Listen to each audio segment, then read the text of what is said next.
Evangelho de Jesus Cristo segundo Lucas, no capítulo 2.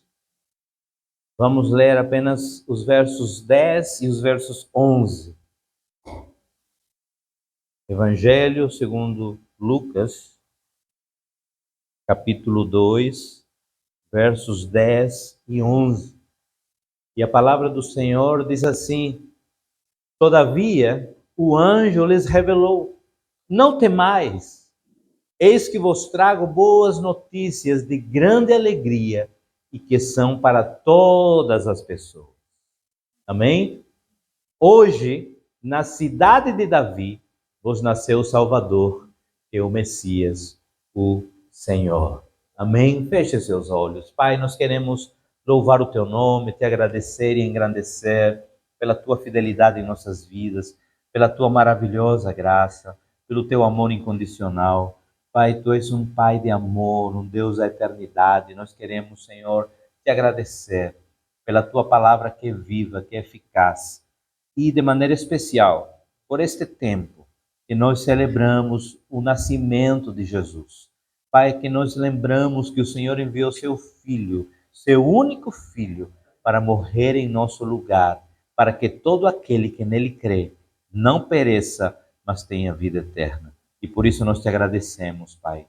Ou assim nós queremos pedir que essa palavra que é viva, que é eficaz e que penetra no mais profundo do nosso ser, não apenas seja ouvida, mas que nós possamos praticá-la e vivenciá-la em nossas vidas a cada dia. Que nós diminuamos para que tu cresças, em nome de Jesus. Amém. Amém, amados. Esse texto, então, é um texto muito conhecido. Né? Muito conhecido porque ele traz esse anúncio. Vocês sabem que naquela época em que Jesus nasceu, ele estava justamente para nascer com seus pais e eles foram conduzidos, porque Maria era de Nazaré, mas a palavra diz que Jesus nasceria em Belém. Houve um recenseamento e por isso então José, como pai, como patriarca, ele teria que ir para a sua cidade natal, que é Belém. Para quê? Para poder participar desse recenseamento que estava na sua cidade. Mas aqui, na verdade, nós vemos uma notícia. Por quê? Porque os pastores que estavam nas proximidades, eles viram que durante a noite, né, estavam cuidando dos seus rebanhos e um anjo apareceu a eles. E esse anjo, ele resplandecia a glória do Senhor e era um anjo reluzente. Então, todos ficaram com medo, apavorados.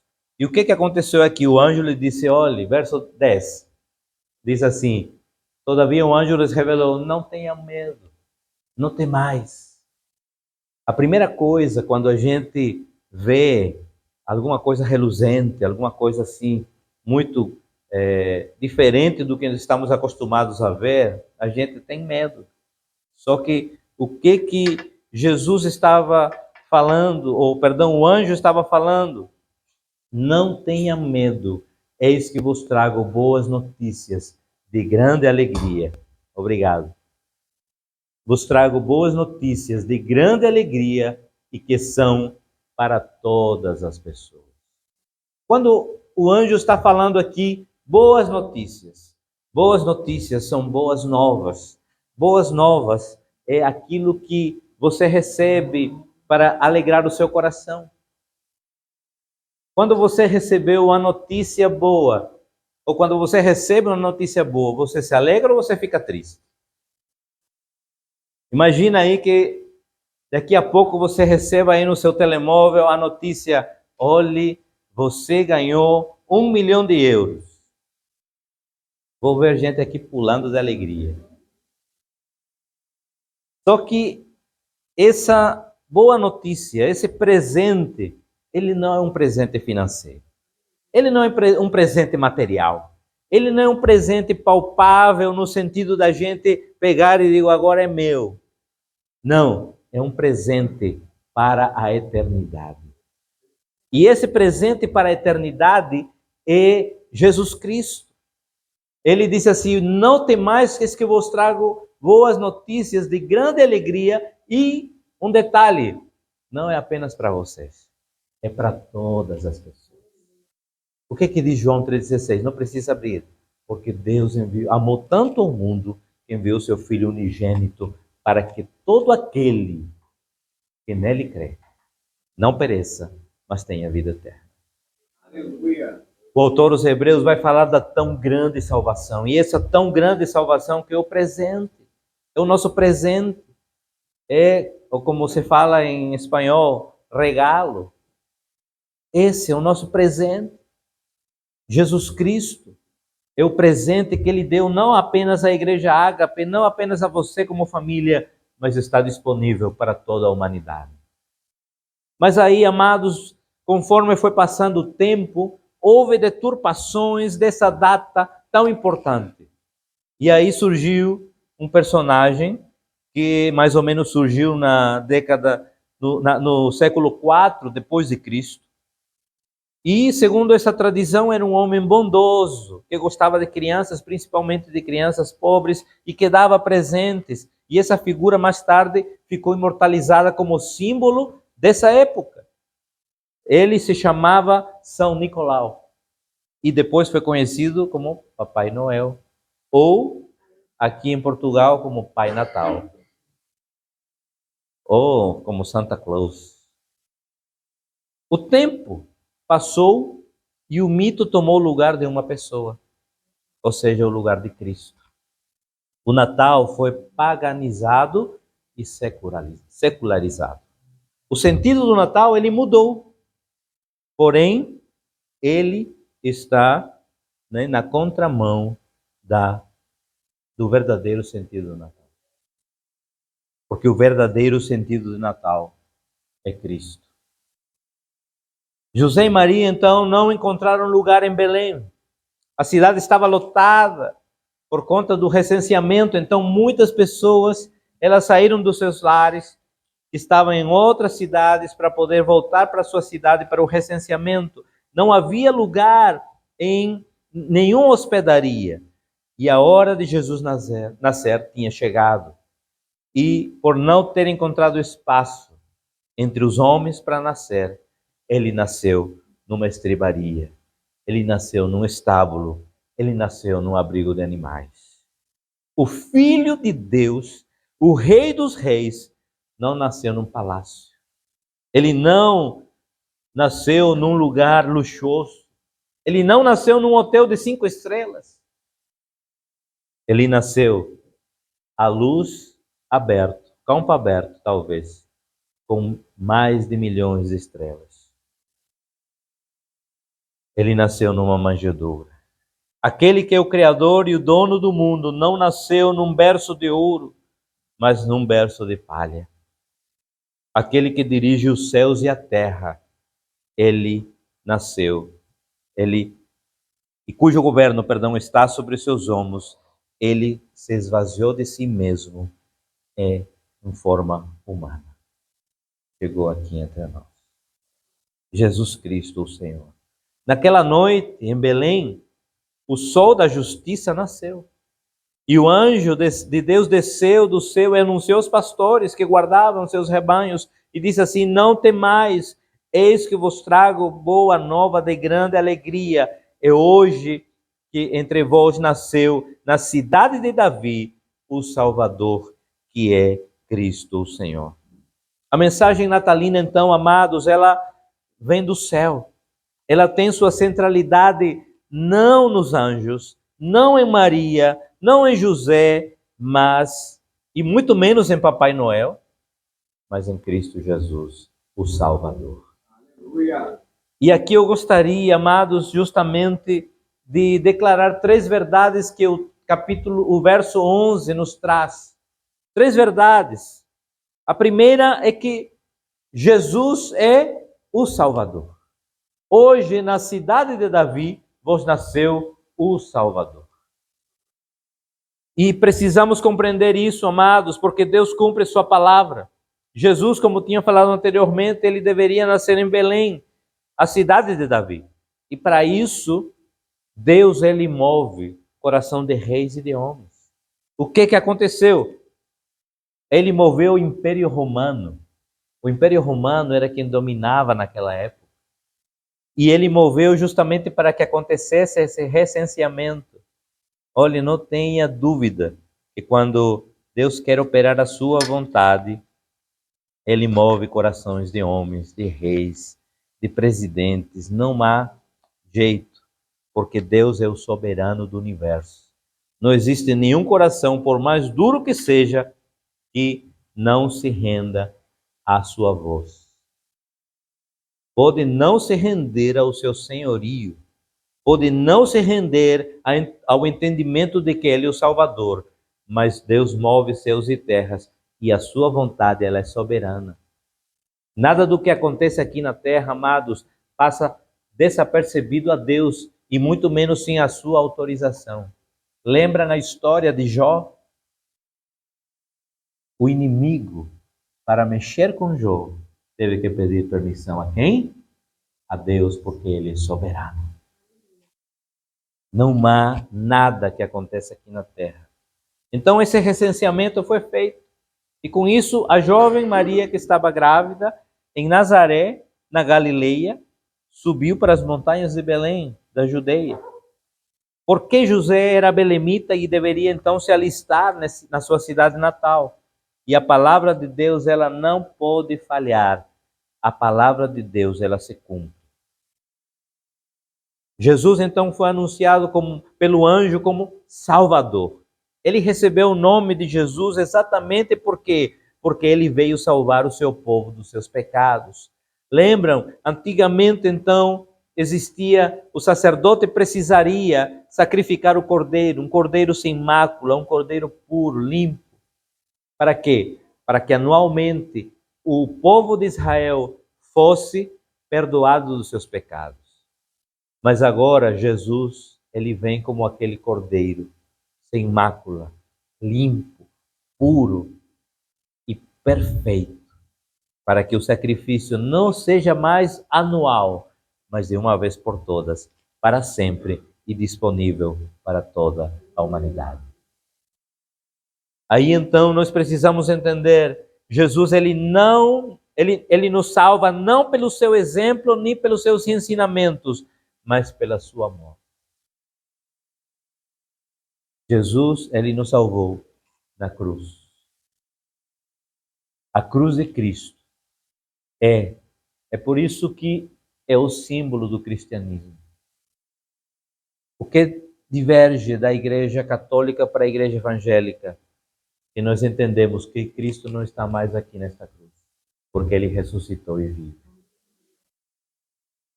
Outra coisa que diverge a Igreja Católica da Igreja Evangélica é que nós não temos intercessores humanos, ou que foram e passaram por essa terra e morreram e estão agora nos céus. O nosso intercessor é Jesus Cristo. Precisamos entender isso, amados. Ele nasceu para morrer, ele nasceu como sacrifício, ele nasceu como o cordeiro que tira o pecado do mundo. Ele nasceu como nosso substituto. Ele tomou o nosso lugar. O lugar que era nosso. Por quê? Porque a palavra diz, olhe, pois todos pecaram e destituídos estão da glória de Deus. Você e eu estávamos destituídos. Nós éramos réus, punidos o juízo já estava destinado, nossa morte já estava, me ajudem aí os universitários advogados, decretada, já estava decretada. Mas ele veio e disse assim, Esteban, eu vou tomar o teu lugar. Girleno, eu vou tomar o teu lugar. Avelino, eu vou tomar o teu lugar. Luiz, eu vou tomar o teu lugar. Eu vou tomar o lugar de vocês. E ele tomou o nosso lugar. E graças a Deus por isso. Mas não ficou por aí, amados. Ele carregou no seu corpo o pecado de toda a humanidade. Ele deu a sua vida por nós. Ele foi ferido e traspassado pelas nossas iniquidades, a fim de recebermos o dom da vida eterna. Glória a Deus por isso, amados. E nós precisamos compreender isso. Compreender que para nós foi de graça, mas para ele teve um alto preço. Um alto preço, amados, que eu verdadeiramente, quando vejo o texto das Escrituras, quando Jesus estava no Getsemane e ele começa a suar, a ter um momento tão difícil da sua vida, porque ele estava enfrentando a dor, não do entendimento que iria morrer, mas a dor do entendimento que quando ele estivesse na cruz do Calvário, ele precisaria se separar daquele que era um. Por quê? Porque ele carregaria o pecado de toda a humanidade. É por isso que quando Jesus está na cruz, ele disse assim: Pai, Elohim, Elohim, por que me desamparaste? Por que me abandonaste? Era porque ele se sentiu sozinho aí? Não. Era porque ao carregar os pecados de toda a humanidade, ele não poderia mais ter aquela comunhão com Deus, porque Deus é um Deus santo, que não comulga com o pecado. Então há uma separação aí. Por isso eu digo, olha, custou muito, alto preço para Cristo, porque ele era um com o Pai, e aí ele teve que assumir a sua humanidade e deixar a sua divindade. É muito profundo isso, é muito forte. Mas ali, nesse momento em que ele assume sua humanidade, é quando Deus, ele entende, ele passa esse tempo, os 3 dias no sepulcro. Ele, como soberano que é Deus, ele manda o Espírito, envia o Espírito Santo para que ele possa voltar à vida. E agora, não mais com o corpo que ele tinha, mas com o corpo glorificado. E agora sim, a reinar com o Senhor.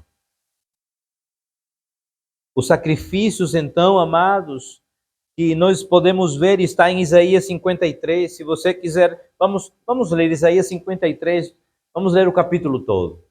Porque é importante a gente entender aquilo que Deus verdadeiramente fez. Ora, quem creu em nossa pregação e a quem foi revelado o braço de Yahvé? Ele cresceu diante dele como um broto tenro e como uma raiz saída de uma terra árida e estéril. Ele não aparentava qualquer formosura ou majestade que pudesse atrair os seres humanos. Nada havia em seu aspecto físico pelo que pudéssemos ser cativados. Pelo contrário, foi desprezado e rejeitado pelos homens. Viveu como homem de dores, experienciou todo o sofrimento, caminhou como alguém de quem os seus semelhantes escondem o rosto, foi menosprezado e nós não demos à sua pessoa alguma importância. No entanto, suas dores eram as nossas próprias enfermidades. Ele carregava em seu ser, sobre seu corpo, levou todas as nossas doenças. Contudo, nós o julgamos culpado e castigado por Deus, pela mão de Deus, ferido e torturado. Mas, de fato, ele foi transpassado por causa das nossas próprias culpas e transgressões.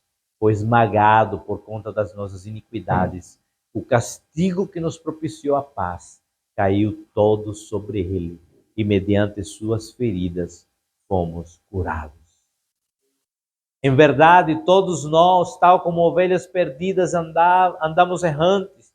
Cada ser humano tomou o seu próprio caminho, e Yahvé fez cair sobre ele a iniquidade de todos nós. Ele foi maltratado, humilhado, torturado, contudo, não abriu a sua boca. Agiu como um cordeiro levado ao matadouro, como uma ovelha que permanece muda na presença dos seus tosqueadores. Ele não expressou nenhuma palavra. Por intermédio do julgamento tirano, ele foi preso E quem pode falar dos seus descendentes? Pois ele foi ceifado da terra dos viventes. Por causa dos erros do meu povo, ele foi golpeado. Deram-lhe uma sepultura com os ímpios, e ficou com o rico na sua morte, embora jamais tivesse cometido injustiça, nem houvesse qualquer engano ou inverdade em sua boca. Contudo, foi propósito de Yahvé torturá-lo e fazê-lo passar por toda a dor. E embora o Senhor o tenha feito como oferta pelo pecado da humanidade, ele verá a sua posteridade. Olha aí, ele verá a sua posteridade. Olhe para seu irmão, para sua irmã. Você é a posteridade de Cristo. Você é a posteridade de Jesus. Você é essa posteridade. Prolongará os seus dias para sempre. A vontade de Yahvé prosperará em suas mãos. Aleluia. Aleluia. Logo depois do seu sofrimento, ele contemplará o resultado da sua obra, o empenho da sua alma e ficará satisfeito mediante a sua sabedoria. O meu servo, o justo, justificará muitos e tomará sobre si mesmo as más obras dos seres humanos. Olhe para seu irmão, para sua irmã, diga: ele nos justificou. Aleluia. Glória a Deus. Ele nos justificou. Por esse motivo, olha aí, Deus falando: eu lhe darei uma porção generosa entre os grandes, e ele dividirá os despojos entre as multidões, porquanto ele derramou a sua própria vida até a morte, e foi contado entre os criminosos. Portanto, ele levou sobre si o pecado de muitos, e pelos transgressores intercedeu. Glória a Deus. Em outro texto da palavra, ele vai falar: por causa dessa obediência, ele o elevou à posição mais alta e deu-lhe o nome que está acima de todo nome. E por esse nome, diante desse nome, todo joelho se dobrará e toda língua confessará que Jesus Cristo é o Senhor. Aleluia. Glória a Deus. Ele é o nosso Salvador, amados. Ele é o nosso Salvador. Recebemos o dom da vida dele. Precisamos compreender isso, porque muitas vezes a gente apenas precisa só do Salvador, né, para a gente não ir para o inferno. Não, mas também ele é o Senhor. Vamos ver o que diz, ele é o Cristo. Vamos ver o que diz Lucas 11. Ele está falando então, Lucas 2:11. Ele está falando primeiro, nasceu o Salvador, mas também vai dizer, nasceu o Senhor. Por quê? Porque Deus quer que nós possamos entender que ele é o Messias. Ele é o nosso Senhor, ele é o Cristo. O Salvador é o Cristo, com certeza. Ele é o Messias prometido e sua vinda não foi acidental. Ele não veio de improviso. Deus, ele tinha já no seu coração o plano da redenção do mundo. Gênesis capítulo 3, verso 16, vai dizer uma coisa que você precisa compreender. Gênesis 3:16. Olha aí o que diz essa palavra. Depois que Adão e Eva caíram, levaram toda a humanidade ao pecado, ele diz assim: para a mulher sentenciou o Senhor: multiplicarei grandemente o teu sofrimento na gravidez. 3:15. Estabelecerei inimizade entre ti e a mulher, entre a tua descendência e o descendente dela, porquanto este te ferirá a cabeça e tu lhe picarás o calcanhar. Ele está aqui falando, o descendente da mulher, nada mais do que Cristo. E ele está dizendo: olhe, vai ter, sim, o inimigo vai achar que por picar o calcanhar ou por morder o calcanhar, já acabou com a obra. Mas o descendente da mulher, que é Jesus Cristo, ferirá a cabeça da serpente, que é o inimigo. Você já viu quando você precisa matar uma serpente, você faz o quê? A cabeça. E de uma vez por todas, Cristo, ele feriu a cabeça da serpente. Graças a Deus. Glória a Deus por isso. Sabe, às vezes a gente fica dizendo, mas olhe, o inimigo, ele é príncipe desse mundo. Sim, ele está aqui ainda nesse mundo. Só que ele não tem poder. Sabe qual a única arma que o inimigo tem? Chama-se a mentira. E ele vai colocar na vida de muitas pessoas essa mentira. Ah, mas você não consegue. Ah, mas você não é digno. Ah, mas não dá certo. Ah, mas não tem jeito para você. Mas Jesus Cristo traz a verdade, porque a verdade é Ele. Ele é o caminho, a verdade e a vida. E Ele diz que a verdade vos libertará. Então, quando o inimigo diz, ah, não vai dar certo. Não, dá certo sim, porque Jesus Cristo morreu na cruz do Calvário por você e por mim. Ah, mas você não vai prosperar. Você prosperará sim. Talvez você não ficará milionário, rico, mas Deus, ele se fez pobre, sendo rico, para que você se tornasse um homem próspero. E olha aqui que prosperidade não quer dizer uma conta bancária recheada. Prosperidade quer dizer que você e eu teremos paz com Cristo. Aleluia, Deus. Amados, é importante que a gente entenda essas verdades. O sacrifício no tabernáculo e no templo eram sombras do seu sacrifício perfeito. O Messias é o centro da eternidade, é o centro da Bíblia, é o centro da história. Ele é a figura central dos decretos de Deus. Ele é a figura central da igreja. Ele é a figura central no céu. A igreja precisa ser cristocêntrica. A igreja precisa entender que não há nenhuma celebridade aqui a ser exaltada e reverenciada a não ser Cristo Jesus. Ele é a estrela da manhã. Ele é quem brilha em nossas vidas. Nós somos apenas servos. E repito, como sempre digo, de todos eu sou o pior, o mais fraco, aquele que não é digno de receber nenhum aplauso aqui na terra. Mas toda a glória tem que ser dada a Ele, a Jesus Cristo, o Senhor. Ele sim é digno da nossa adoração. Tudo é dele, por meio dele e para ele. João capítulo 1 vai dizer isso. Olhe que ele é o princípio, ele estava no início e no fim. Ele estava entre nós. João capítulo 1, dos versos 1 ao 4, vai dizer que no princípio era o verbo, e o verbo era Deus, era Jesus, era Cristo. E a palavra estava com Deus e a palavra era Deus. Verso 2, ele é a palavra, estava no princípio com Deus. Todas as coisas foram feitas através dele, e sem ele, nada do que existe teria sido feito. Nós precisamos entender isso. Tudo é dele, por meio dele e para ele. Ele é o alfa e o ômega da redenção. Apocalipse, capítulo 22, verso 13. Não precisa abrir, depois você em casa, se estiver anotando, você olha. Todas as coisas do tempo e da eternidade convergem em Deus. Efésios capítulo 1, verso 10.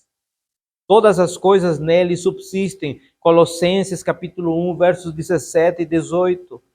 Ele é o Cristo, o Messias, o desejado de todas as nações. Então, voltando para Lucas capítulo 2, verso 11.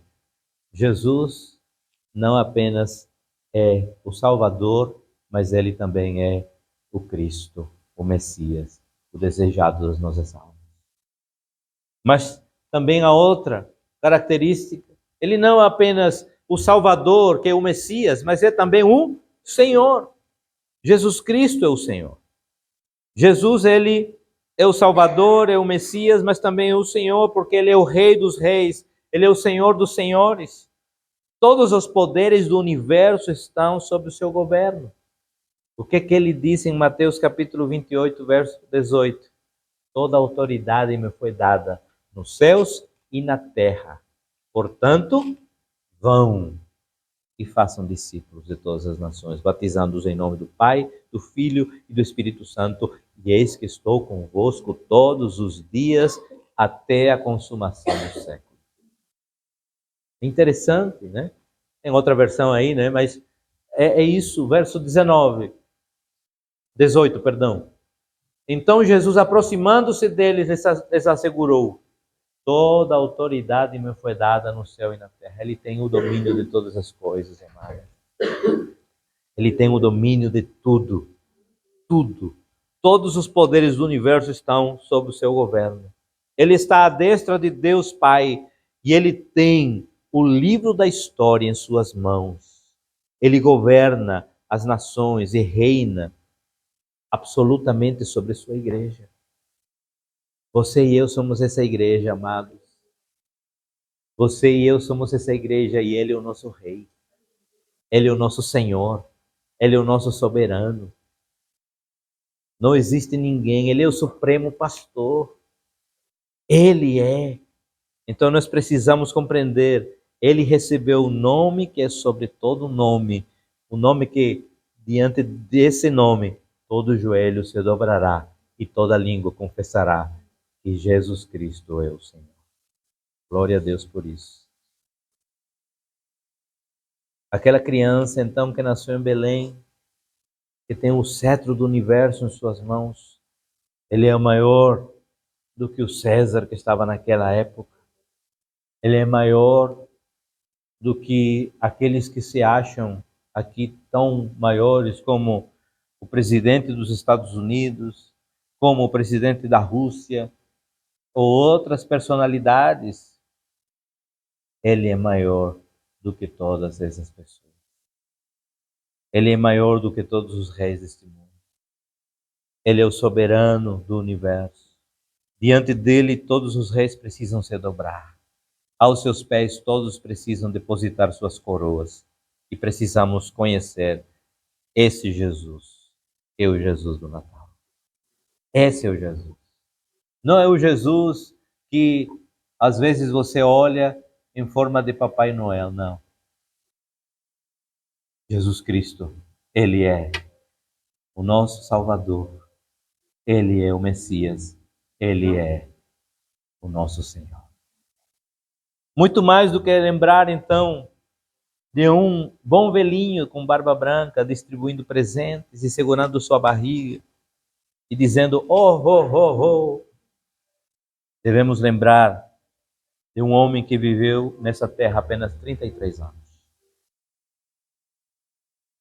E quando entregou sua vida em nosso favor, ele declarou pela sua boca ao Pai: está consumado. Está decretado. Já foi pago. Já foi pago. Sabe, nenhum dinheiro, por mais numeroso, nenhuma reserva de ouro, por mais grande que seja, tinha capacidade de pagar o preço do nosso pecado na cruz do Calvário. Somente um ato, Aleluia, Deus. somente o sacrifício de Cristo naquela cruz poderia pagar o nosso pecado. E graças a Deus por isso. Glória a Deus por isso. Porque ele obedeceu e pôde dizer: Pai, está consumado. É esse o maior presente que a humanidade pode receber. O maior presente que a humanidade pode receber é a tão grande salvação. Essa tão grande salvação, amados, que nos traz paz com Cristo, com Deus, que nos traz o verdadeiro entendimento da nossa vida, do sentido da vida. Porque o sentido da vida, amados, você não veio aqui, eu cheguei aqui na Europa, agora vou ficar rico. Coitado, vai ficar rico de dores, de tanto trabalhar na fábrica. Você não precisa ficar rico. Repito, se Deus tem esse dom para você, amém. Mas sabe qual é a sua maior riqueza? A sua maior riqueza chama-se a paz com Cristo. A paz com Deus através de Cristo. Essa é a nossa maior riqueza. A nossa maior riqueza não está aqui na terra. A nossa maior riqueza está nos céus. A nossa maior riqueza, ela é celestial, ela não é humana, porque logo essas coisas passageiras, elas passam. Tudo se acaba. Até templos enormes, eles passarão. Mas sabe, nem Cristo, nem Deus, nem o Espírito, nem a sua palavra passarão. Ela permanecerá para todo sempre.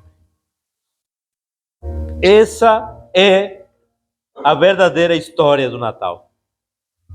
A verdadeira história do Natal não é receber presentes, não é dar presentes, não é participar da ceia. É bom estar em comunhão com a família, mas a verdadeira história do Natal é ter um coração grato, é ter um coração sincero e compreender que Cristo é a centralidade do Natal. Que Cristo é aquele que prevaleceu sobre a morte, sobre o pecado, e hoje vive e reina para todo sempre. E mais, Ele voltará. Ele voltará pela sua igreja. E quando Ele voltar, amados, você e eu vamos reinar com Ele em glória. Não haverá mais céus nem terra. Tudo passará. E então nós poderemos verdadeiramente dizer: voltamos para o nosso verdadeiro lar. Voltamos para o nosso verdadeiro lar. Mais do que ser então uma época de confraternização, deveria ser um tempo de reflexão e de gratidão. Como está a nossa vida? Como está o nosso coração? Como tem estado a nossa vida diante de Deus? Tenho verdadeiramente entendido o propósito de Deus para mim? Tenho obedecido a sua palavra? Eu não estou dizendo aqui que seremos perfeitos, porque não existe perfeição aqui na terra. O único perfeito é Deus. Mas precisamos nos santificar, pois sem santificação ninguém verá a Deus. Mas pastor, o que é se santificar? Se santificar é tomar essa cruz que Ele tomou e dizer: agora essa cruz também é minha. Se santificar é dizer: olha, eu quero morrer para mim mesmo, eu quero morrer para minhas vontades, eu quero morrer para aquilo que eu acho que é o correto para mim e viver para as verdades que estão na sua palavra. É isso que nós precisamos. É isso que Deus quer. E é isso que nós devemos buscar em Cristo Jesus. Esse é o verdadeiro sentido do Natal, amados. Não é outro. Ah, mas já comprei meu presente, não tem problema. Presentes você precisa comprar sempre, em qualquer época do ano. Particularmente, amados, deixem-me expressar esse testemunho pessoal. No Natal, eu nunca dei presentes à minha família, para que eles não se acostumassem a que apenas essa época era uma época de presentes. Eu procurava dar depois,